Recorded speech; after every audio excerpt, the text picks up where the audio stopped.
Wow, qué miedo. Todo el mundo mirando a uno. Hermanos queridos, estoy muy contento de estar nuevamente con ustedes aquí. Estuve el año pasado, no recuerdo exactamente la fecha. ¿Alguien la recuerda? ¿Eh? En mayo. Ah, en mayo. Ok. En mayo del año pasado. Bueno, aún no hace ni un año. Y en este año han pasado tantas cosas, ¿verdad? Tantas sorpresas. Pero sobre todo las cosas, lo que hemos visto y seguimos viendo es cada día la mano y la fidelidad de nuestro Dios. Porque las cosas cambian, el mundo se ha vuelto loco. A cualquier parte donde vas te das cuenta de que el corazón del hombre es exactamente igual. Acabo de estar hace un mes en Israel y algunas personas piensan que en aquel país todos son creyentes, todos aman a Dios, todos tienen temor de Dios y nada más lejos de la realidad. Dice que el 75% de la población israelí son totalmente indiferentes y no creen prácticamente en nada.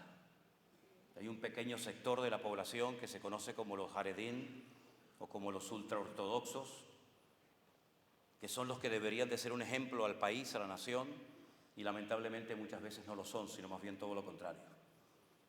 Así que mis queridos hermanos, da igual si uno va a Israel, a Estados Unidos, a cualquier país del mundo, el corazón del hombre es igual. En todas partes hay corrupción, abuso de poder, problemas, guerras, rumores de guerras, pero también tengo una buena noticia para ustedes en esta noche, y es que nuestro Dios no ha cambiado. Él es el mismo ayer, hoy y por los siglos. A Él toda la gloria. Amén. Aleluya. Gloria a Dios. Qué bueno es el Señor. Bueno, yo doy gracias a todos los que han estado orando por nosotros en este tiempo y sobre todo los que han estado orando por la salud de mi hija Miriam, que estuvo el año pasado aquí y algunos de ustedes la conocieron. Nosotros, como dije hace unos días, no estábamos preparados ni como padres ni como pastores para esta prueba tremenda que nos vino así, sin esperarla, de golpe, donde no voy a contar otra vez todo, pero donde el primer diagnóstico que nos dieron es que nuestra hija tenía su cerebro lleno de tumores, que era cáncer y que tenía metástasis en su cuerpo.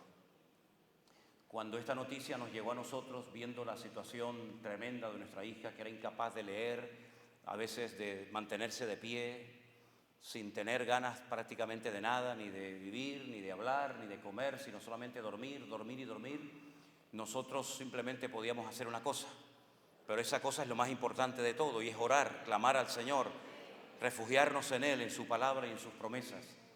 Y bueno, estuvo ingresada en el mes de diciembre del año pasado, y bueno, gracias al Señor, Dios levantó un ejército de hombres y mujeres en todas partes del mundo, que aunque muchos no los conocíamos, pero sabíamos y notábamos, créanme, notábamos que había miles, multitudes de personas orando por nosotros en aquellos días, y pido por favor que sigan orando, porque aunque se descartó que era cáncer, le han diagnosticado una enfermedad incurable para los hombres, ¿verdad?, que se llama esclerosis múltiple. La palabra esclerosis es un término latín que significa heridas o cicatrices, en este caso en su cerebro. Esto puede degenerar de muchas maneras, algunas conocidas y otras todavía desconocidas para la ciencia médica. Puede perder la visión, puede perder el habla, puede perder el equilibrio, en fin, son muchísimas cosas las secuelas que pueden quedar en la vida de una persona que tiene esta enfermedad. Y hace tan solo 20 años atrás no había ningún tipo de tratamiento para personas que habían contraído este tipo de enfermedad. Incluso se sabe que algunas personas eran ingresadas en centros psiquiátricos, en manicomios, ¿verdad?, porque comienzan a hacer cosas muy extrañas, y entonces, como no se sabía lo que realmente tenían, pues muchas veces muchos de ellos terminaban en centros psiquiátricos.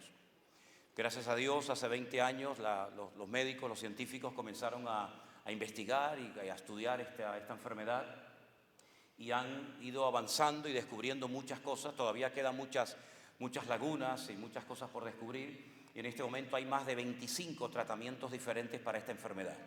El tema es que como cada persona es un mundo, no hay un tratamiento para todo el mundo, sino que tiene que ser un tratamiento personalizado. A mi hija le han hecho todo tipo de pruebas, le sacaron sangre, le sacaron líquido de su columna vertebral, etcétera, etcétera. Algunas pruebas muy dolorosas, ¿verdad? Y todas esas pruebas las mandaron a un laboratorio de Suiza, donde las analizaron, las estudiaron y le acaban de informar que dentro de unos días va a comenzar su tratamiento personalizado para ella, un tratamiento que vale miles y miles y miles de euros, pero que gracias al Señor, pues en España tenemos medicina gratuita para todo el mundo, no tenemos que pagar absolutamente nada, lo cual es una bendición porque es un gasto de por vida, ¿verdad? Y van a comenzar a suministrarle parte de ese tratamiento para ver cómo responde, y en base a cómo responde, pues le darán más o le darán menos. Ella tiene que estar ingresada, tal vez probablemente durante todo un día en el hospital, y es como una especie de quimioterapia, para que me entiendan, todo por vena, y entonces esperando a ver cómo reacciona el paciente, y confiamos de que este, digamos, tratamiento pues surta efecto y por lo menos la enfermedad quede ahí y no vaya más, ¿verdad? Todavía joven, ella tiene 26 años, y confiamos de que el Señor, pues por supuesto que tiene todo bajo control, nos ayude en todo esto. Por eso yo una vez más les pido a todos que estén orando por esta situación, porque no es nada agradable, ¿verdad? Ver lo que está pasando en la vida de esta chica, de esta hija nuestra joven, y damos gracias al Señor porque lo más importante de todo, que es por lo que orábamos fundamentalmente, era para que esto sacudiera su conciencia, para que esto despertara su vida y para que volviera verdaderamente al Señor y definitivamente rompiera con todos sus traumas y con muchas cosas que le habían hecho sufrir por desengaños amorosos que había sufrido en el pasado, etcétera, etcétera. Bueno, lo grandioso de todo esto es que estamos realmente sorprendidos, y todos los que la conocían y todos los que la ven hoy en día le dan gloria y gracias al Señor, porque ha sido un cambio en su vida espiritual radical, ha sido algo realmente tremendo que le ha servido para buscar al Señor de verdad. Gloria a Dios, gloria a Dios. Y ella, el día que nos pidió dar testimonio, que ella pudo salir del hospital y subió al púlpito, aunque todavía estaba ahí un poco débil, pero gracias al Señor logró subir a la plataforma y dijo: hermanos, yo sé que mi Dios, si quiere, me puede curar de esta enfermedad. Ella repite constantemente a todo el mundo que le habla de su testimonio ese texto donde dice que una vez hubo un leproso que se acercó al Señor Jesucristo y le dijo: si tú quieres, puedes curarme. Y el Señor le dijo: yo quiero, ¿verdad? Ella dijo: Señor, si tú quieres, porque yo sé que tú puedes quitarme esto. Pero si el sanarme y no tener más esta enfermedad va a implicar que yo me enfríe, que yo me aparte de tus caminos y me olvide de ti, no me la quites nunca. Porque ella ha llegado a la conclusión de que a veces hay misterios y hay cosas que ocurren en la vida de los cristianos que no tienen una explicación lógica. Es que, permítame, es que nuestro Dios no funciona con la lógica, sino funciona con la fe y con la obediencia. Y a veces la fe rompe estructuras y esquemas lógicos desde nuestro punto de vista. Y ella dijo, y fue algo que nos impactó mucho: el Señor no le quitó el aguijón, digamos la enfermedad, al apóstol Pablo. Incluso él le pidió al Señor que se lo quitara, pero Dios dijo no. Porque yo he dicho muchas veces que hay tres formas como Dios responde a nuestras oraciones: con un sí rotundo, con un no rotundo o con un silencio. Y uno tiene que saber interpretar, bueno, pues por la experiencia y por el conocimiento de las Escrituras, qué significa el silencio de Dios, ¿verdad? Porque a veces hay un refrán que dice: el silencio otorga. Entonces ella dijo: Señor, si tú no me quieres quitar esto, yo te daré toda la honra y te daré toda la gloria. Y el día que dio testimonio, un joven estaba escuchando ese testimonio desde Alemania. Un joven que estaba pasándolo muy mal, con depresiones y con traumas y con unas luchas interiores terribles. Incluso llegó hasta pensar en quitarse la vida. Pero ese día, cuando escuchó el testimonio de Miriam, de mi hija, Él decidió no quitarse la vida y consagrarse al Señor y buscarle con todo su corazón. Así que toda la gloria y la honra sea para nuestro Dios. Aleluya. Amén. Amén. Gloria a Dios. Hermanos queridos, para mí es un privilegio volver a estar con ustedes en esta tarde, en este templo, en esta iglesia tan hermosa, con todos ustedes. Disculpe que a lo mejor al final no puedo saludarles a todos. Yo haré todo lo posible por saludarles a todos, por darles un beso, sobre todo a las hermanas ya de avanzada edad, que ahí no hay ningún peligro, ¿eh? Entonces, hay dos tipos de personas que a mí me conmueve mucho el alma. Los niños, que son con los que mejor lo paso, los que más me hacen reír en esta vida, son los niños y las personas mayores. Así es que con todo mi respeto, yo después a todas las señoras mayores les quiero dar un beso y un abrazo. Ahora todas son mayores y todas son ancianas, ¿no? Bueno, hermanos, les invito a inclinar su rostro en esta tarde y a orar a nuestro Dios, para que en esta tarde nuestro Señor nos hable y nos ministre a través de su hermosa palabra. Aleluya.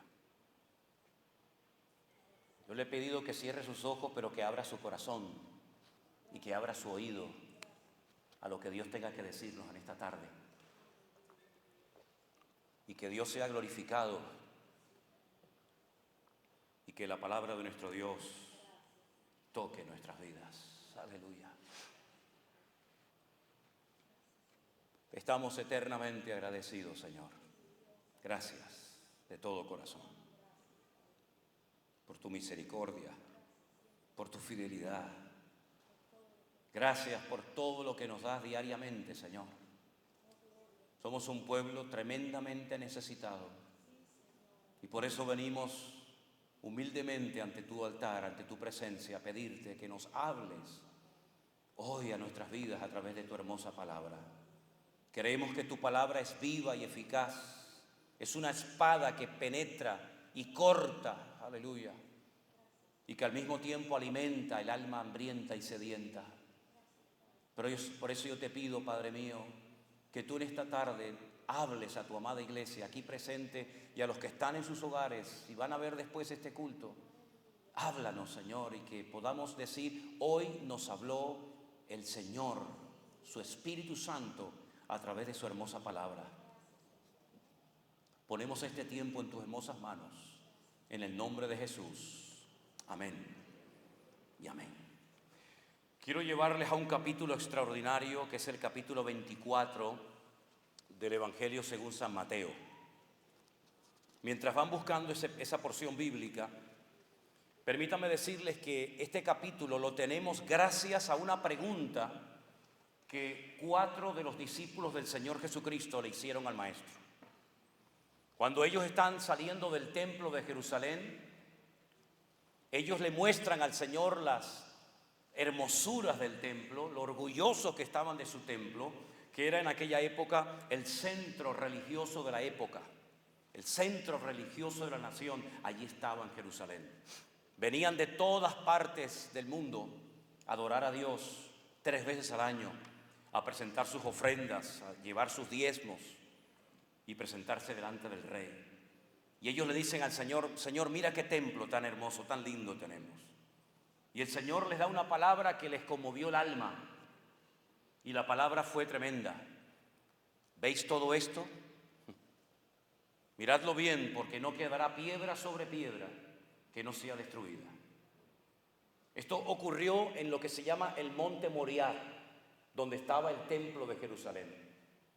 Pero si ustedes leen el capítulo 24 de Mateo, se van a dar cuenta que 4 de sus discípulos, Pedro, Jacobo, Juan y Andrés, en el monte de los olivos, le hacen la siguiente pregunta al Señor: Señor, dinos cuándo será todo esto y qué señal habrá de tu venida y del fin del siglo. Entre el monte Moriah, donde estaba el templo, y el monte de los olivos, donde estaba Jesús con sus discípulos, hay en medio un torrente o un barranco que se llama el torrente del Cedrón. Ellos bajaron ese torrente y fueron cavilando en sus corazones, pensando, reflexionando acerca de la palabra contundente que el Señor les acababa de transmitir. Y cuando llegan al Monte de los Olivos, aparte le preguntan al Señor esto que les acabo de comentar a ustedes. Y entonces el Señor le da una respuesta a sus preguntas, y esa respuesta, gracias al Señor, la tenemos en el capítulo 24 del Evangelio de Mateo. Y en ese capítulo hay mucha información acerca de cosas que ya ocurrieron en el pasado lejano y cosas que van a ocurrir en breve. Y parte de ese mensaje dice en el verso 37, como los días de Noé, así será la venida del Hijo del Hombre. Fíjate a qué tiempos, a qué generación se remonta el Señor, a los días, a los tiempos de Noé. Porque como en los días antes del diluvio, estaban comiendo y bebiendo, casándose y dándose en casamiento hasta el día en que Noé entró en el arca. Y no entendieron hasta que vino el diluvio y se los llevó a todos. Así será también la venida del Hijo del Hombre. Me llama muchísimo la atención cómo el Señor utiliza la vida y el personaje y la situación caótica de la generación de Noé para referirse a los últimos tiempos. Es increíble ver cómo días antes, horas antes de que comenzara el diluvio, la gente estaba comiendo y bebiendo y casándose y haciendo negocios, como si nada estuviera a punto de ocurrir, e iba a ocurrir la tragedia más grande de la historia de la humanidad. ¿Cómo es posible que fueran tan insensibles y no tuvieran la más mínima visión espiritual de lo que iba a ocurrir cuando ellos tenían la información? Porque Noé no solamente supo involucrar a su familia en la construcción del arca, sino que dice que fue pregonero de justicia. Y durante más de un siglo estuvo advirtiéndole a su generación de que venía un diluvio y que lo iba a destruir todo. Ese era el motivo por el cual él estaba construyendo el arca, para que hubiera un medio de salvación y para que aquellos que quisieran salvarse no perecieran en el diluvio, en las aguas del diluvio. Pero dice que no entendieron, no entendían nada. Y días antes del diluvio estaban llevando una vida totalmente indiferente a una tragedia que estaba próxima a ocurrir delante de sus ojos. Y mi pregunta en esta noche para los que estamos aquí y para la iglesia del Señor es: ¿y nosotros entendemos y somos conscientes del tiempo en el cual estamos viviendo, o nos está sucediendo como pueblo de Dios, como iglesia de Jesucristo, nos está pasando lo mismo que le pasó a la gente en el tiempo de Noé, que no entendieron y que estaban enredados en sus asuntos personales y habían perdido la sensibilidad espiritual, el olfato espiritual, y no eran capaces de interpretar las señales que estaban sucediendo en su tiempo? Yo tengo la sensación hace años y cada vez más de que la iglesia no es consciente de lo que está pasando en el mundo. Yo tengo la sensación de que hay algunos que todavía no se han enterado y no se han despertado a una realidad de que estamos próximos, más que nunca, al retorno inminente de nuestro Señor Jesucristo y al cumplimiento de las profecías que han estado dormidas durante siglos, pero que están comenzando a ocurrir cosas tremendas delante de nuestras narices. Tengo esa sensación hace años, pero sobre todo cada vez que viajo a Israel, me doy cuenta de que ni siquiera los cristianos de allí son conscientes de lo que está sucediendo y de lo que va a suceder en breve. Y hay algunos que están como durmiendo la siesta, como cuando llega el invierno y los osos se meten en la madriguera y duermen y duermen y duermen, y después de meses salen. Yo tengo la sensación de que hay parte de la iglesia, no toda, gracias al Señor, que está como dormida, está como anestesiada, y ve la televisión y escucha los programas en la radio y lee los periódicos y no despierta y no se da cuenta del tiempo tremendo en el cual estamos viviendo. Y dice aquí que no entendieron hasta que vino el diluvio y se los llevó a todos. ¿Cuánto tiempo ha perdido la iglesia en estos últimos 2000 años, pero sobre todo en estas últimas generaciones, en discusiones absurdas y ridículas que no llevan a ninguna parte? ¿Cuánto terreno ha perdido el cristianismo, la iglesia, en el mundo? Para ponerles un pequeño ejemplo, cuando ustedes ven las 7 iglesias del Apocalipsis, empezando por la primera, Éfeso, Esmirna, Pérgamo, Tiatira, Sardis, Filadelfia, Laodicea, etc. Todas esas iglesias estaban en lo que hoy en día se conoce como Turquía, antaño Asia Menor. Hoy en día no hay ni una iglesia en esas poblaciones donde antaño hubieron congregaciones que alababan y honraban a Dios. Ni una hay. Sino que hoy en día el Islam, los musulmanes, han arrasado con el cristianismo y se han posicionado en un país donde antes había miles y tal vez hasta millones de cristianos adorando a Dios. Miren, por ejemplo, lo que era Europa. De Europa salieron los más grandes avivamientos que jamás la historia ha experimentado. Y un avivamiento no es estar 3 días cantando,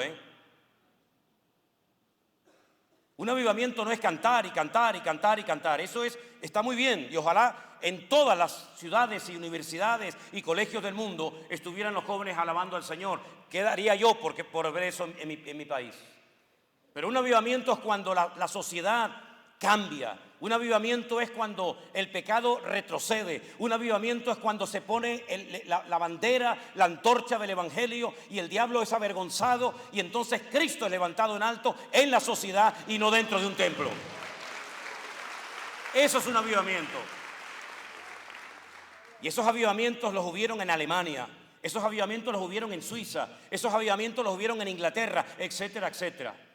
Donde se cerraban los bares, las discotecas, los prostíbulos, donde la policía dejaba de llevar armas porque ya no había delincuentes que detener y donde ya no había alcohólicos que atender porque las iglesias estaban llenas y los bares estaban vacíos. Eso es un avivamiento. Cuando se cambia la estructura social de una nación, cuando se cambian las costumbres, cuando entra el temor y el respeto a Dios, eso es un avivamiento. Cuando sale de las 4 paredes de un templo y entonces el mundo sabe que aquí está la iglesia del Señor Jesús. Porque la iglesia tiene un mensaje que dar al mundo y nadie lo puede dar sino solamente nosotros. Y lamentablemente la iglesia cometió muchos errores a lo largo de la historia, pero uno de ellos, para mí uno de los más graves, es que se encerró en sus templos y se olvidó de que la iglesia tiene que estar a pie de calle todo el día. Cuando la iglesia se encerró en sus templos, en sus catedrales, en sus conventos, en sus locales, etcétera, etcétera, el mundo comenzó a tomar terreno que antes le correspondía a la iglesia del Señor. La iglesia creció en tiempos difíciles, hermanos, como nosotros estamos viviendo ahora en tiempos muy complicados y en tiempos difíciles, pero la iglesia no se dejó absorber por el mundo. La iglesia cambió el mundo, pero hoy en día el mundo está cambiando la iglesia. Ya no hace falta ir al mundo a pecar. Algunos tienen más fácil el cometer pecados dentro de la iglesia que fuera de la misma.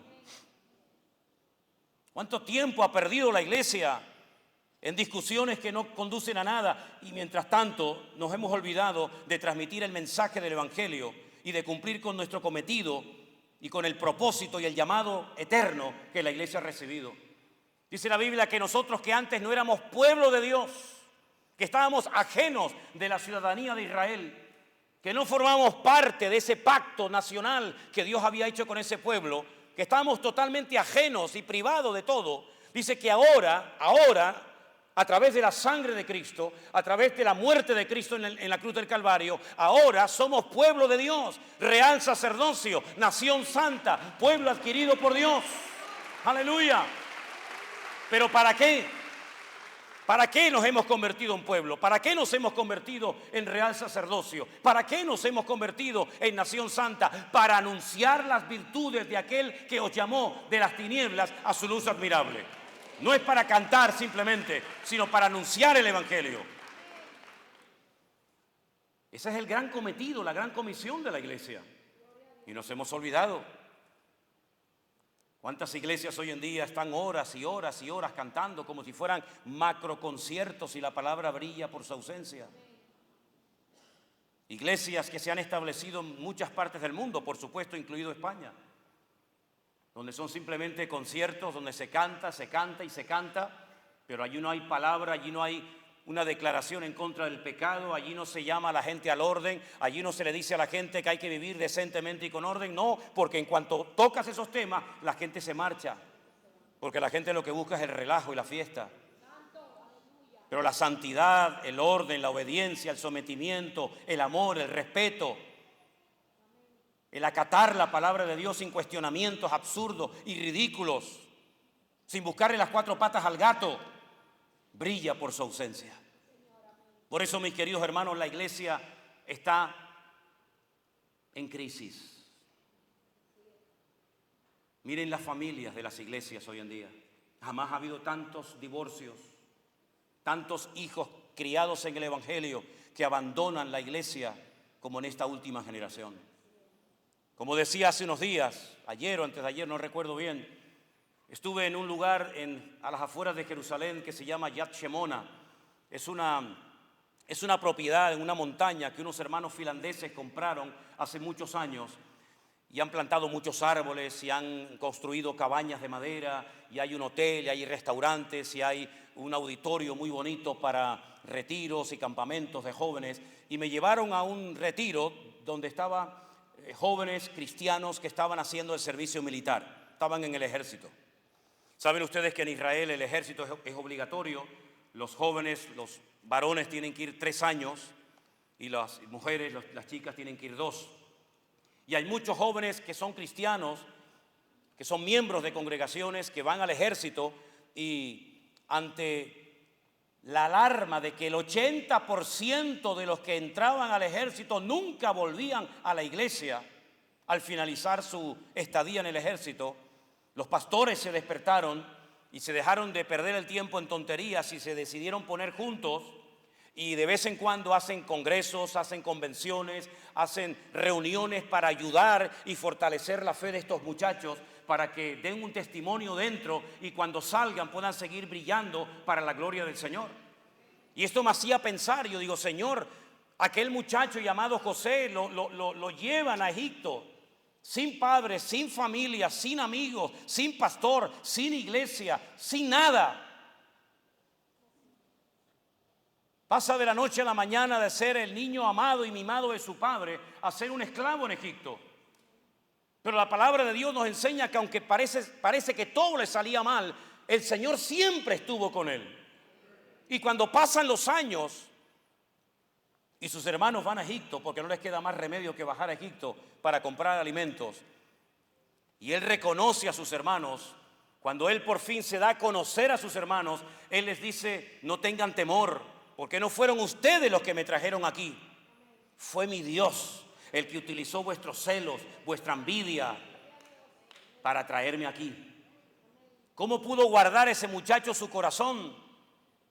¿Cómo pudo estar tantos años solo, pero manteniendo su santidad y su integridad delante de Dios hasta el punto que él prefirió ir a la cárcel para respetar a la esposa de su amo antes de caer en aquel pecado, en aquel acto vergonzoso?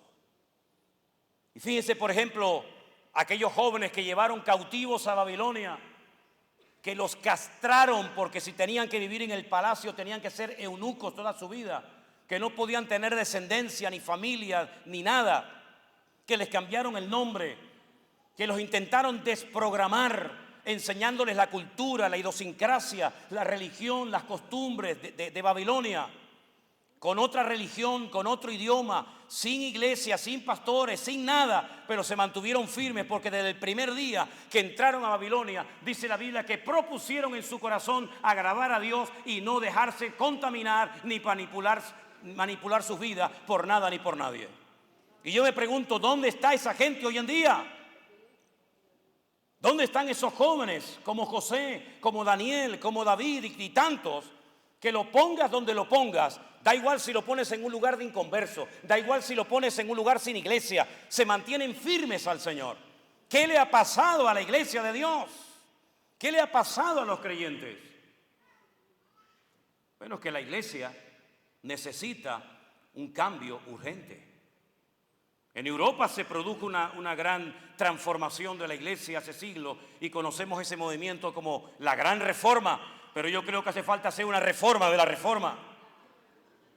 Porque es increíble ver el estado espiritual de muchas congregaciones que no tienen ningún motivo para quejarse, sino para servir al Señor por todo lo que el Señor les ha dado. Y si ustedes supieran los motivos por los cuales se han dividido algunas congregaciones, yo no sé si echarnos a reír o a llorar. Estuve en una congregación que tenía más de 150 años de historia. Una iglesia fundada con sangre y lágrimas. Una iglesia que puso la primera piedra de esa iglesia, la tatarabuela de mi esposa Elena. Donde eran perseguidos, donde eran humillados y donde los jóvenes que se convertían en aquel tiempo a Cristo eran expulsados de sus hogares. No se les daba trabajo, se les cerraban todas las puertas, pues resulta de que en esa congregación durante más de un siglo las mujeres no podían orar. Era pecado mortal, no podían orar. Y un día un pastor, amigo mío, hablando con algunos ancianos, algunos líderes y obreros de la iglesia, dijo: yo creo que sería muy bueno que las hermanas pudieran también orar en un momento determinado, en un culto. Bueno, ¿para qué fue aquello, hermanos? Se produjo una revolución para mal dentro de la iglesia, se dividió la congregación, se pelearon los hermanos y fue un escándalo en un pequeño pueblo donde el pueblo está dividido en la mitad cristianos y la mitad evangélicos. Es tremendo, ¿verdad? Por decirle a las hermanas que ahora podían orar en los cultos, se dividió una iglesia de más de 150 años. Conozco otra iglesia que al principio era muy pequeña, había muy poca membresía. Y entonces cuando llegaba el día de la participación del pan y el vino, la comunión o la Santa Cena o como lo llamen, pues tenían una copa. Porque bueno, al fin y al cabo eran poquitas personas y con una copa pues se cubría. Pero como la iglesia fue creciendo y creciendo, pues hombre, ya con una copa se tardaba demasiado. Y aparte, hombre, no es lo mismo beber de una copa 4 personas que beber 200 personas. Y con todo esto del COVID y todas estas cuestiones, se decidió darle una copita individual a cada miembro. Se dividió la iglesia. Porque nunca, jamás hemos tomado la Santa Cena en copas individuales, sino tiene que ser la copa del Señor. Y se dividieron y se pelearon. Y algunos se dejaron de hablar. Y algunos pelearon entre sí y se discutieron. Conozco otras iglesias que cuando alguien propuso cantar canciones que no fueran necesariamente himnos, sino coros o como lo llamen, la iglesia se dividió en 20 pedazos, porque eso era un sacrilegio, cantar coritos o canciones y no himnos en una iglesia. Y yo me imagino al diablo frotándose las manos, viendo las ridiculeces por las cuales la casa de Dios se ha dividido y los hermanos se han peleado entre sí y se han dejado de hablar. Hermanos, necesitamos un bautismo, pero un bautismo de amor. Porque si realmente nos amáramos, seríamos capaces de soportarnos. Y a mí no me importa si tú levantas las manos o no las levantas. A mí no me importa si usted alaba al Señor de una manera o de otra. A mí no me importa si usted, hermano, se quiere poner el velo, la mantilla o no. A mí lo que me interesa es que si Cristo te ha lavado con su sangre, tú eres mi hermano y tenemos que amarnos durante toda la vida. ¡Aleluya! Eso es lo que el Señor está buscando en su iglesia. Muchas veces me preguntan: pastor, hermano Sierra, ¿su iglesia a qué denominación pertenece? Y le digo: no me haga perder el tiempo. Hay más de 4.500 millones de inconversos en el mundo que yo tengo que alcanzar de alguna manera antes de que me vaya de este mundo. Y me queda menos ministerio que el que ya he desarrollado. Yo no voy a perder el tiempo en tonterías. Si usted quiere ponernos una etiqueta, venga el domingo al culto, mire el culto y usted póngale la etiqueta que quiera. Pero nosotros tenemos un propósito y una meta y una misión que cumplir en esta vida. Y no vamos a estar perdiendo el tiempo en esta denominación o en otra denominación, o cuántos son o cuántos no son, y cómo alaban y cómo no alaban, y si esto se puede hacer, y si esto tiene vigor o esto no tiene vigor. Hermano, el mundo se está perdiendo. El mundo se está perdiendo mientras la iglesia no se va a poner nunca de acuerdo. Pero es que Dios no nos ha llamado a estar siempre de acuerdo, pero Dios nos ha llamado a mantener la paz, a mantenernos unidos y amar a Cristo y levantarlo en alto a pesar de nuestras diferencias, para la gloria de Dios. Aleluya. Yo noto en la iglesia muchos heridos. En estos 3 años hemos trabajado con muchas personas de muchas partes del mundo, como ustedes saben. Y hemos entrado en contacto con personas que hacía muchos años que no se congregaban. Conocí en México una hermana que me decía que hacía 18 años que se había apartado de los caminos del Señor. Conocí en el Monte de los Olivos precisamente a una hermana colombiana que estaba sola en Israel y que pidió unirse a nuestro grupo. Y cuando ella abrió su corazón por las heridas, por lo mal que lo había pasado en su congregación, en su juventud, hacía 40 años que había dejado de congregarse. Con este tipo de personas hemos tenido que lidiar y trabajar en los últimos años. Con gente herida, gente lastimada. Y déjenme que les diga algo, ser herido en la vida es inevitable. No vayas por la vida creyendo que nunca te vas a sentir ofendido, ni herido, ni maltratado, ni malinterpretado. Es imposible, porque somos de carne y de hueso. Y por muy cristianos o pastores que seamos, tenemos emociones, tenemos sentimientos. Pero déjame que te diga algo.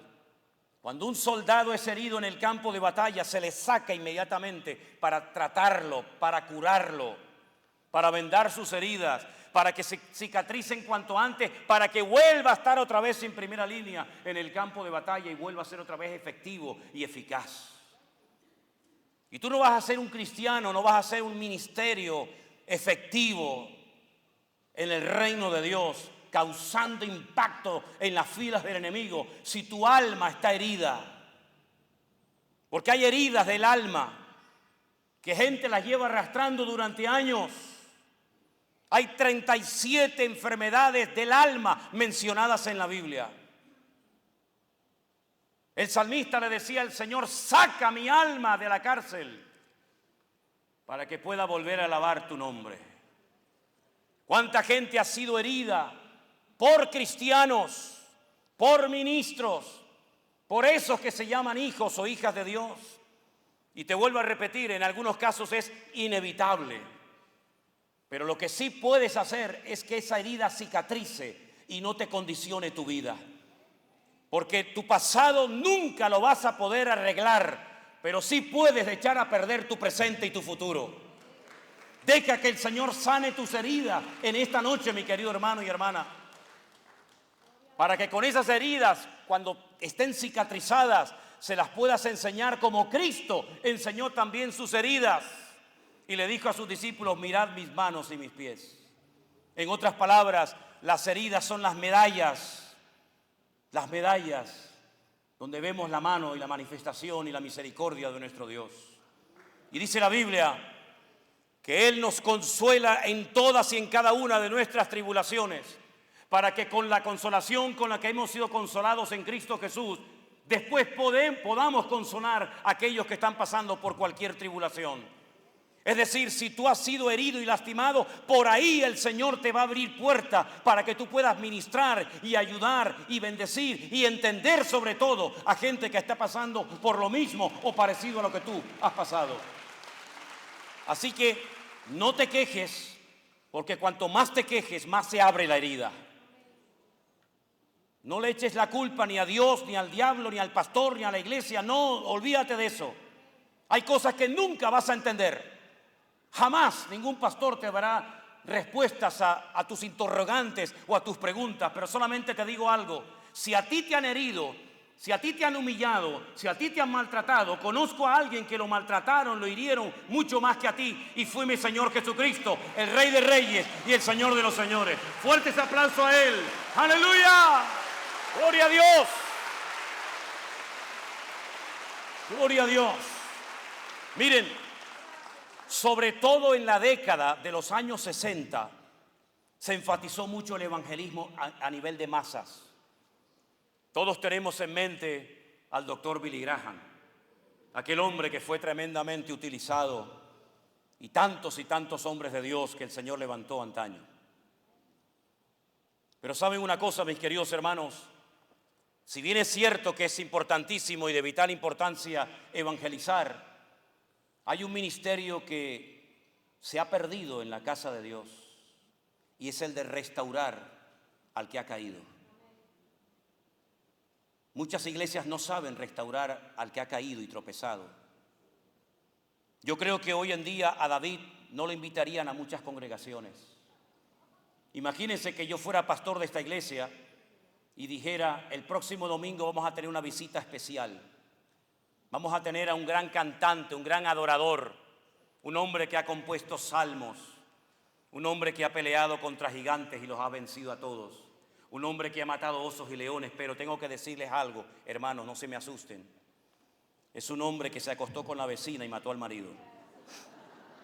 Pero pastor, ¿pero a quién nos va a traer usted el domingo a predicar a la iglesia? ¿A un asesino? ¿A un adúltero? No, al dulce cantor de Israel. Porque Dios perdona y olvida. ¡Aleluya! A ese es el que traeríamos. ¿Quién invitaría a un predicador que, hermano, es un tremendo predicador, ha hecho milagros, señales, prodigios, caminó con Cristo por encima de las aguas, pero le negó públicamente diciendo: yo no le conozco, yo no le conozco, yo no sé quién es?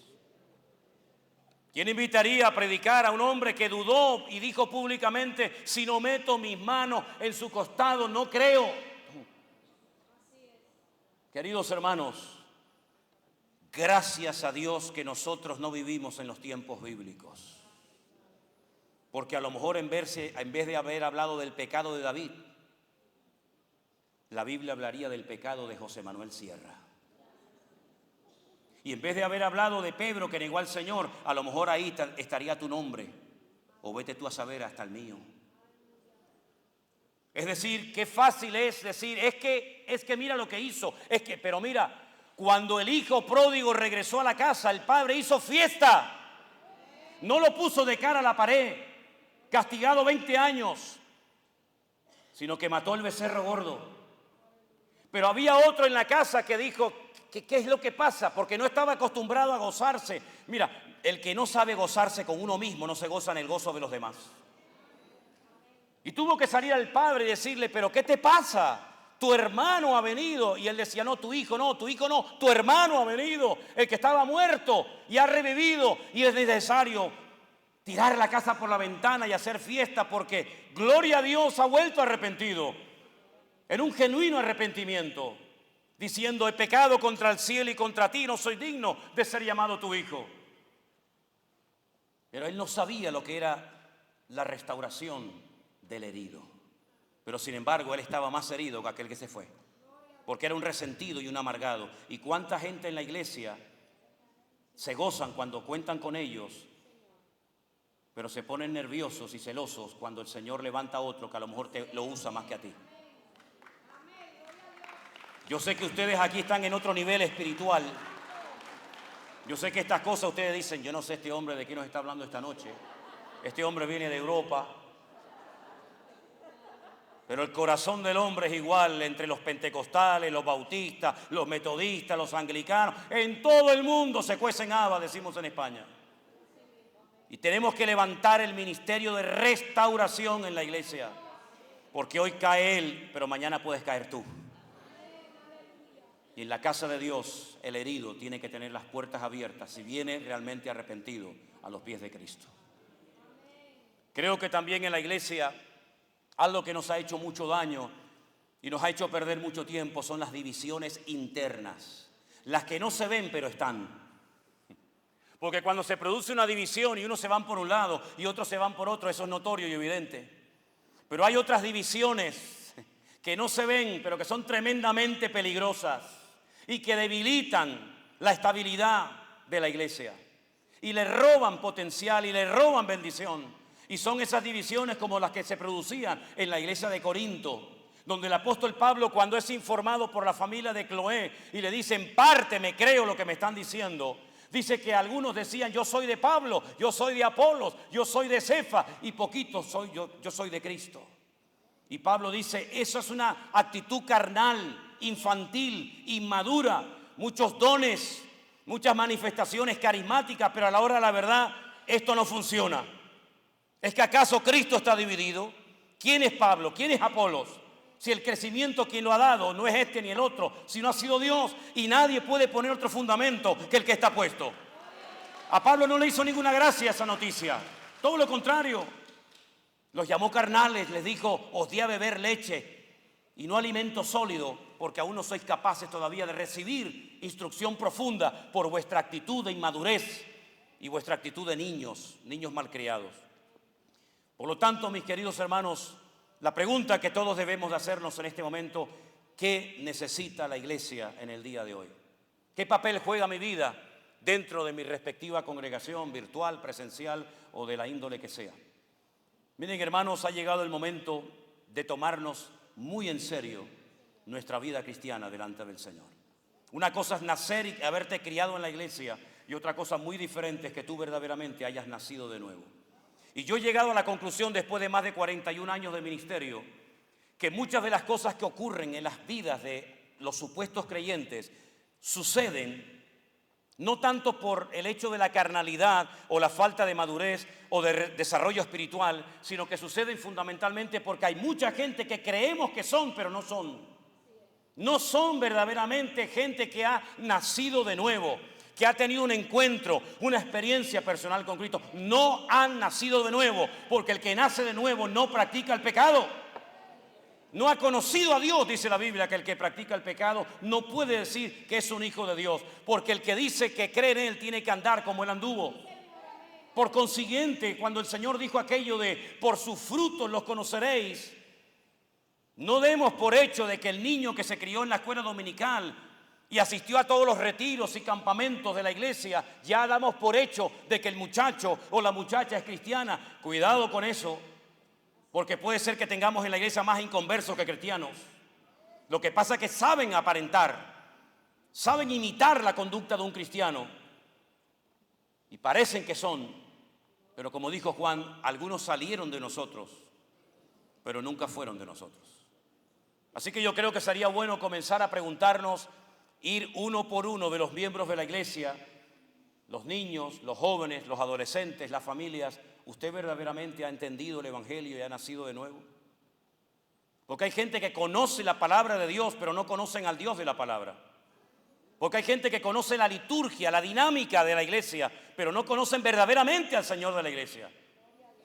Y creo que uno de los grandes problemas que hemos tenido y tenemos es que hay mucha gente que no conocen al Señor y nosotros les ponemos encargos, en responsabilidad, pero en el fondo no son convertidos.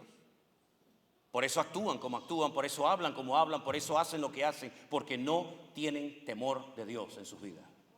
Y el temor de Dios, dice la Biblia, que es el principio, no el fin, el principio de la sabiduría. Ahí es donde empieza todo, habiendo un temor, habiendo un respeto de Dios. ¿Cómo es posible que una persona que se llame cristiano viva años de su vida en pecado y en desorden? Porque no ha nacido de nuevo, porque el Espíritu que mora en nosotros nos anhela celosamente, porque la palabra de Dios nos sacude el alma. Pero cuidado, porque se puede llegar a perder la sensibilidad y a endurecer el corazón y a cauterizar la conciencia.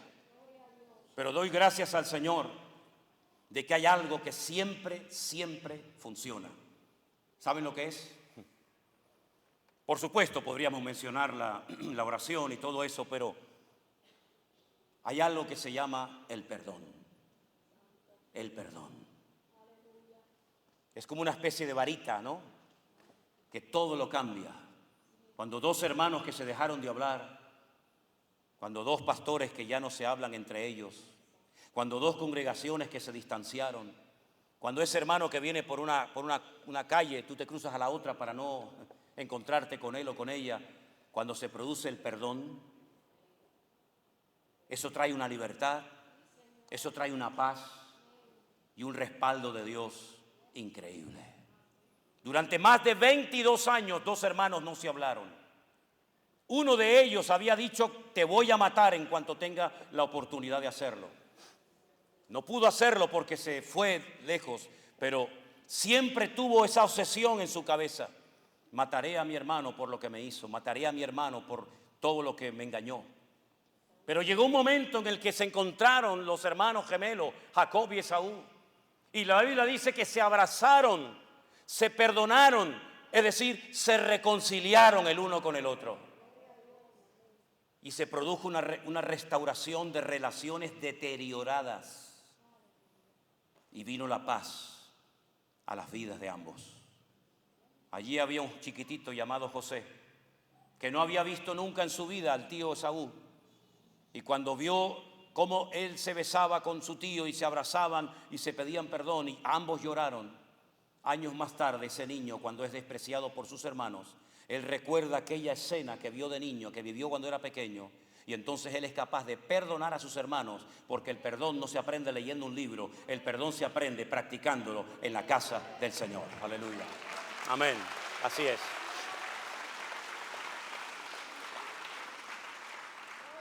Y hay una buena noticia para todos y cada uno de nosotros, y es que a pesar de todo el tiempo perdido, a pesar de las divisiones internas, a pesar de lo que ha sucedido, el Señor sigue trabajando en su amada iglesia.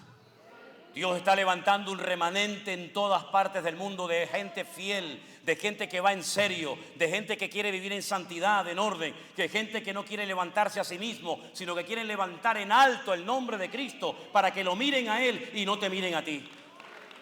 Y déjame decirte algo para concluir en esta noche. Muchas cosas que leemos en la Biblia, muchas veces las leemos, pero en el fondo no somos conscientes de lo que ese acto, ese número, esa palabra quiso decir en ese momento. Como por ejemplo, yo le digo a los hermanos cuando viajamos por el mar de Galilea, por el Kineret, yo les digo, hermanos, ustedes no se dan cuenta, no recuerdan que cuando llegaron a la orilla, aquellos discípulos que habían recién agarrado una pesca milagrosa tremenda, Juan dice que contó los peces que habían pescado y dice que dijo, aquí hay 153 grandes peces. Y algunos dicen, bueno, es que en el mar de Galilea hay 153 especies de peces diferentes. Sí, es verdad, pero hay mucho más que eso. ¿Por qué dijo Juan que había 153 peces en aquella pesca milagrosa? Porque es la firma de Dios. Porque el idioma hebreo es un idioma alfanumérico. Cada letra es un número y cada número es una letra. Y cuando usted pronuncia la frase o la expresión Ani Elohim, yo soy Dios, el valor numérico de dicha frase es 153. Como diciendo, yo fui el que hice este milagro. Hay muchos detalles en la Biblia que pasan desapercibidos y déjeme que les haga gráficamente uno de ellos. La palabra de Dios nos dice en el Evangelio según San Juan que cuando María Magdalena llegó a la casa donde estaban los discípulos reunidos, les dijo, he visto al Maestro, ha resucitado. Salieron corriendo dos de sus discípulos, Pedro y Juan, ¿se acuerdan? Dice la Biblia que Juan llegó pero no entró al sepulcro, a la cueva donde había sido depositado el cuerpo del Maestro. Pero Pedro dice que entró, vio y creyó. Qué interesante, ¿no? Esos tres verbos. Entró, vio y creyó. Miren, hermanos, en aquellos tiempos de esclavitud, donde los amos tenían criados para que les hicieran todas las cosas, la limpieza del hogar, el trabajo en el campo, servirle las mesas, limpiarle los pies, etcétera, etcétera, habían gestos, habían cosas que se hacían, que era como un mensaje sin palabras a los esclavos que servían, que ellos entendían perfectamente lo que su amo le acababa de decir sin pronunciar ni una sola palabra. Y había un gesto que era el siguiente. Cuando usted estaba comiendo en aquella época bíblica, si usted se tenía que levantar y ausentarse de la mesa por cualquier motivo, usted cogía su servilleta, imaginemos que era una cosa como esta, no tengo otra cosa. Era una cosa como esta y usted tenía que ausentarse unos momentos y usted no iba a volver porque le surgió un problema, le surgió una situación y usted no va a volver más. Usted no va a volver más. Entonces usted cogía la servilleta y hacía así. La tiraba así, toda arrugada. La tiraba en la mesa. Cuando el esclavo pasaba por el asiento, por la mesa donde estaba su amo y veía la servilleta así, toda arrugada en la mesa, mi amo ya terminó, ya no va a venir más, ya terminó de comer. Pero dice la Biblia que cuando Juan entró al sepulcro, él dice que vio el sudario así, bien dobladito, allí, puesto. Cuando alguien no había terminado de comer, lo dejaba bien doblado en la mesa para que el amo no recogiera los platos, sino dijera, todavía no ha terminado. El Señor Jesucristo cogió el sudario cuando resucitó y lo dobló así y dijo sin palabras, no he terminado mi obra en mi iglesia. Volveré pronto a buscar a mi amada. Fuerte ese aplauso a nuestro Dios. Aleluya, fuerte ese aplauso. Póngase de pie y apláudele al Señor. Fuerte ese aplauso, hermano. Aleluya. Gloria a Dios. Amén. Amén. Y a su nombre. Gloria a Dios. Cristo no ha terminado su trabajo en la iglesia. La está edificando cada día. Él hizo una obra creativa en el Génesis y terminó la obra y descansó el séptimo día y al dejar de hablar cesó la obra creadora del Señor. Pero el Señor no dijo voy a crear mi iglesia, porque eso es un acto instantáneo y momentáneo, inmediato, sino que el Señor dijo edificaré a mi iglesia. El Señor está edificando a la iglesia, nos está confrontando, nos está hablando, nos está tratando cada día para que vengamos arrepentidos a su presencia, pidiéndole perdón, que restaure nuestra vida y transforme nuestra casa. Cierra tus ojos ahí donde está, por favor. Con sumo respeto y reverencia a nuestro Dios, yo quiero decirte a ti que has sido herido y maltratado, el Señor hoy quiere restaurar tu vida. A ti que tal vez te has criado en el Evangelio, pero no has nacido de nuevo, hoy el Señor te está llamando. A ti que has perdido la ilusión por servir al Señor y ya ni siquiera tienes ganas de leer la Biblia, ni de orar, ni de congregarte, hoy el Señor a ti también te está llamando. Ven a Jesús en esta noche, mi amigo. Ven a Él. Él te está esperando con los brazos abiertos. Él te dice hoy, venid a mí los trabajados y cargados, que yo les haré descansar. El altar está abierto en esta noche para hacer una última oración y orar por todos los que necesitan ser restaurados, transformados, aliviadas sus almas cansadas y doloridas, para que usted se vaya de este culto en esta noche con la paz de Cristo en su corazón. Si usted quiere que oremos por usted y te quieres reconciliar con Cristo, quieres recibirle en tu corazón, quieres que el Señor haga una obra preciosa en ti y vuelvas a tener el fuego de Dios en tu corazón, pasen al frente y aquí juntos estaremos orando a nuestro Dios en esta noche. Que Dios les bendiga. Que Dios les bendiga a todos ustedes. Aleluya. Te alabamos, Jesús. Oramos, hermanos queridos. Padre amado, Dios todopoderoso, creador del cielo y de la tierra, tú que amaste tanto al mundo que enviaste a tu Hijo unigénito, para que todo aquel que crea en Él no se pierda, mas tenga vida eterna. Yo te ruego en esta tarde, Señor, que mires estas almas necesitadas que han pasado al frente, buscando tu ayuda, buscando tu bendición. Señor, restaura corazones, cierra heridas producidas por maltratos, por malos entendidos o por lo que sea, Padre. Yo te ruego que unas a los hermanos en ese ferviente amor de Cristo, que rompas cadenas, que rompas barreras, que se produzcan actos genuinos de restauración y de reconciliación en la casa de Dios. Que tú te lleves, Señor, malos entendidos y divisiones absurdas y ridículas que no conllevan a nada. Padre Santo, une el corazón de los hijos hacia el corazón de sus padres. Trae restauración a las familias cristianas, a los matrimonios que se han peleado y han discutido y se han distanciado el uno del otro. Señor, que nos amemos con el amor de Cristo para que el mundo crea que somos tu amada iglesia. Padre, yo te ruego en el nombre de Jesús Que tú en esta noche hagas una obra que marque un antes y un después en nuestras vidas.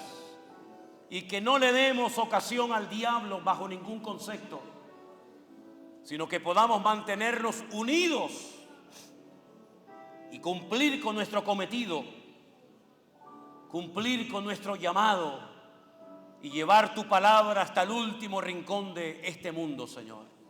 Rogamos para que levantes a tu amada iglesia y avives tu obra en medio de los tiempos, y que el mundo sea sacudido por la iglesia y no la iglesia sacudida por el mundo. Arranca de nosotros toda vanidad, toda carnalidad, toda cosa que no te agrada a ti, amado Dios. Y trae respeto, orden y santidad a la casa de Dios, para que el mundo, Señor, vea que todavía hay un pueblo que ama y reverencia a Dios. Y te daremos a ti toda la gloria y la honra por los siglos de los siglos. Amén, amén y amén. Dios les bendiga, mis queridos hermanos. Salude a su hermano en esta tarde con un abrazo. Dígale, hermano, Dios le bendiga. Dios le guarde toda su vida. Bendiciones. Dios le bendiga, mi hermano querido. Dios le bendiga. Amén. Dios te bendiga, mi hermano.